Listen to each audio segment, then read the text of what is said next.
मी आज आप्पे केले आहेत, ते इतके खमंग आणि खुसखुशीत झाले आहेत। त्याची रेसिपी मी तुम्हाला सांगत आहे। त्यासाठी मी आदल्या दिवशी सकाळी 4 वाटी तांदूळ, 2 वाटी हरभरा डाळ, 1 वाटी उडदाची डाळ आणि अर्धी वाटी मुगाची डाळ असे एकत्र भिजवले आणि 3 तास भिजल्यानंतर मिक्सरमध्ये अगदी बारीक वाटून घेतले। रात्रभर पातेल्यात ठेवल्यानंतर हे पीठ चांगले सकाळी फसफसून आले। मी या पिठामध्ये सकाळी मीठ व मिरचीची चुरचुरीत फोडणी घातली व एकसारखे हलवून गरम आप्पे पात्रात तेल सोडून मग हे आप्पेचे मिश्रण त्यात एकसारखे घालून दोन्ही बाजूनी चांगले आप्पे खरपूस भाजून घेतले।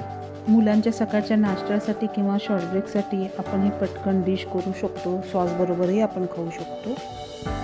हे पीठ तुम्ही 3-4 दिवस करून ठेवू शकता फ्रीजमध्ये हे पीठ मस्त टिकतं। तुम्ही पाहू शकता माझे हे 2-3 दिवसापूर्वीचं पीठ आहे आणि आप्पेही खूप सुंदर होत आहेत आणि अजिबात खराब झालेलं नाही आहे। तुम्ही जर असं निर्लेपचं आप्पे पात्र वापरलं तर आप्पे पटापटा निघू शकतात। फक्त एकदाच तेल वापरलं आणि नंतर जर वापरलं नाही तरी आप्पे मस्त निघतात आणि टेस्टही छान लागते। सारखं आपण डोसा, इडली, उत्तप्पा खाऊन जर मुलं कंटाळली असतील तर शॉर्ट ब्रेकसाठी हा उत्तम उपाय आहे।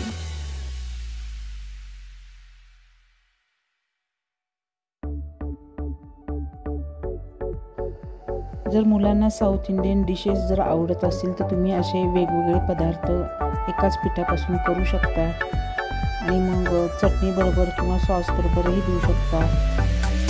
माझी व्हिडिओ तुम्हाला आवडली असल्यास प्लीज लाईक करा, शेअर करा, कमेंट करा, सबस्क्राईब करा।